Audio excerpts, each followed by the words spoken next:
Christian media, religious media, can sometimes be really cringy. And this is not a video to talk about that and what we could do about it. But I think one of the things that frustrates me the most is when things are just like kind of milquetoast or cheesy, or like they don't go as far as they should. Like there's just not that consistency. In a recent video I talked about how I love when books get into philosophy and they kind of like their world building has this richness, you know. So I thought that it might be fun to talk about how maybe there are several. I thought it would be fun to talk about other books that are either not explicit, that are written by religious, spiritual, Christian authors, whatever, and those that aren't, and kind of talk about why I think specifically these fantasy science fiction books should be read by people from a Christian background, and sort of what's good about them. So I got 5 books for you, 5 books that I think are worth your time if you haven't read them, so let's jump right in. So number 1 is Wheel of Time. I am cranking through the Wheel of Time series. I didn't start it until the end of August, and I have loved it so freaking much. It's been a lot of fun, and I really don't know why it took me so long to get into it. Maybe it's just because I was being a snob and was like, well, everyone else likes it, so why would I like it? I mean, that's like the dumbest reason ever, right? But whatever. I used to be a hipster, so that's a thing. But I've really enjoyed Wheel of Time. So one of the things I like about Wheel of Time is I haven't finished it yet, so I can't recommend the entire series, I guess, like carte blanche or whatever. But Robert Jordan was a self-described high church Episcopalian. He included a lot of really interesting sort of other religious sort of milieu, I guess, if you want to say it that way, in the world that he built. There's a lot of just really interesting cultural development, the way he uses prophecy and this sort of like the interplay of that throughout, like the impact of time and this great calamity and all these things, and how the different spiritualities, like different spiritual systems, would sort of develop in response to that in a shared place and in a continent system that's sort of been shaped by this period of time, hundreds and thousands of years, focusing back on that. So that's been really, really cool. I just really enjoyed that. So it's an epic narrative, multiple POVs, but there's main characters that you kind of ride with throughout the whole time, and it's been a lot of fun. So I recommend that to you, because fantasy in general, that one of the beautiful things about fantasy, if you are a religious person, is that it gives you just some room to sort of breathe and look back on those things. And if you're not, then you already understand. If you're not a religious person, you like fantasy, you already know like the inherent fun that you get out of it. There's something amazing about this sort of this otherworldliness, where you're able to like have something beyond sort of the grind. Well, every human being needs that, and no matter what your spiritual system is, and if you come from a Christian background, there's a lot of fruit, I think, that comes from really digging into the world of a high fantasy book, and it's kind of like having that place to have some inspiring characters and conversations sort of internally, externally, whatever. So I really enjoy Wheel of Time. So number 2 is the Stormlight Archive series by Brandon Sanderson, with the maybe I guess now obvious caveat, if you will, that the last book from the Stormlight Archive I was very disappointed with, for multiple reasons, but I'm still willing to give the series a chance. When Sanderson picks it back up, and not that he my opinion doesn't mean anything to him. I mean, as a consumer, as a fan, as a reader, he cares. He's not whatever. But I'm not telling him how to write his books. He can do what he wants. There's a bunch of things, and I can get into another video later. We're talking specifically about that one book. But as a whole, the series is really great. There's a lot of really wonderful. This the epic scope. There's lots of really interesting, really wrestling with the consequences of morality and choices and decisions. And this is something true for Wheel of Time. That one of the things you get more and more with Wheel of Time is that the characters are having to come to wrestle with these facts that like. I have to make decisions, and like rob the bank, don't rob the bank. Not like that. It's the moral compass, this decision making really kind of gets pushed to the limits, and you see some of that on the hard decisions that characters are forced with in Stormlight Archive as well. So that's one of the great benefits of reading fantasy and the general science fiction, speculative fiction, is it puts these really intense scenarios for characters, well developed characters to deal with. And Sanderson does a fantastic job of one of my favorite things that he's done, and I would highlight this to anyone, no matter what you've been through in your life.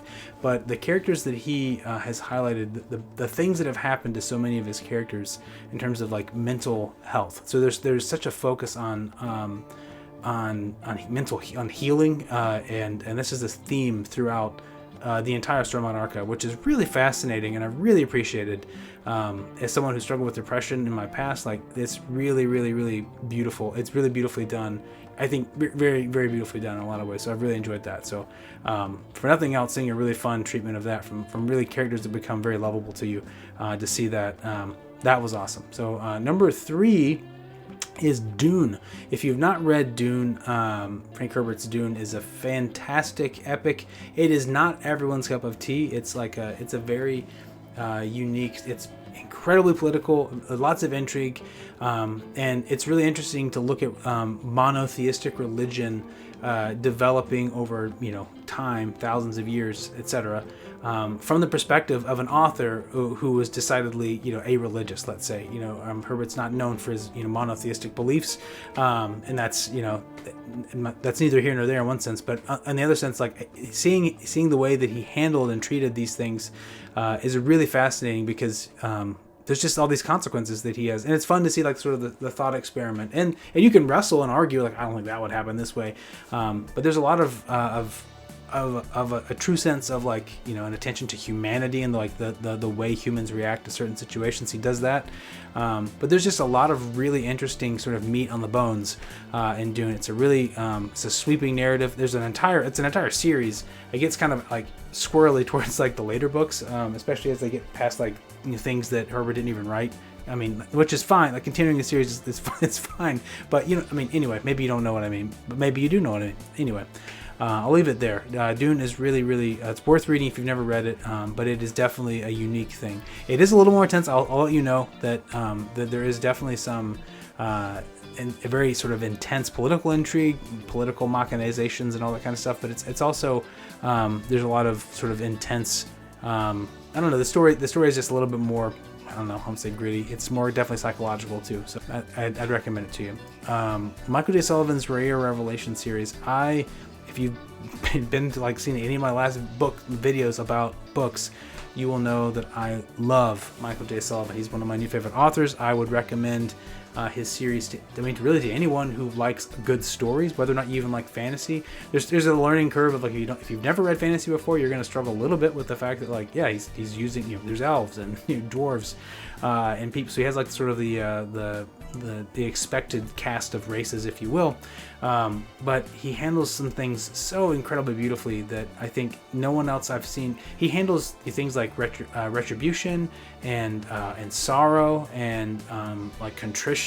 He handles a lot of this very beautifully. So Sullivan I've read, on like Goodreads, his post he put on there in an interview question, I think somewhere. He was raised Catholic, and he's worked out. He's not a practicing Catholic at this point, but that part of that formation that he had from his childhood and the values his parents he sort of modeled and had in his upbringing probably has shaped some of the way he tells the story and the way he does characters, especially. I think he does a fantastic job of shaping sort of these religious systems. Definitely, I really enjoyed his world building. I liked the sort of the all of that. The magic system is really fun. So yeah, I'd recommend it just for the fun factor. I recommend it for the way that he handles some really complex emotional, psychological, moral issues. He does that in a way that is still, it's not in a way that you feel dirty after reading it, which can happen with some books. I mean, even books by like, great like religious authors. You read Flannery O'Connor, you read Dostoevsky, like these writers are, noted to be people of faith, but they, there's a lot of like intense stuff happening in the book. So if you're, that could be just because it's a classic doesn't mean it's like, it's just warm and fuzzy. That's not what that means. So likewise, I think with really good fantasy and science fiction, these same things are going to be going on. So I recommend that. It's really, really one of my favorites. And number 5 is kind of the most obvious on the list, and I put it at number 5 because I figured everyone would expect it to be number 1, and that's the Lord of the Rings and the whole world that Tolkien created. He, of course, is famously a most Catholic man, and his entire worldview, his entire system was built around this very, very Catholic sacramental themes. And so when he wrote his fiction, it's written typologically, and I say this as someone who is I love the Lord of the Rings trilogy, I love The Hobbit, but I really love the Silmarillion, which that lets you know the level of nerd that I am probably.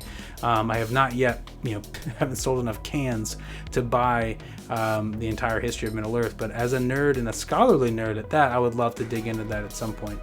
There's a lot of just wonderful content, and I could talk for hours about Tolkien himself and about like that world. And and at some point I'll put the video out there that I've kicked around for a while about how I think J.R.R. Tolkien might have saved my life when I was in middle school. So that's a story for another time. But he's a very important figure in my life, and his world has really shaped my appreciation of fantasy and like sort of the way that fantasy can really deal with important spiritual true themes in our lives, for those of us who are people of faith. So those are my 5 series that I think you should read. If you have more things that you think I should have put on the list that can engage with content in a way that that Christians could really reflect on, that could be beneficial to them in their faith, to them interacting with people that don't believe what they believe, please let me know those in the comments below. In the meantime, stay nerdy.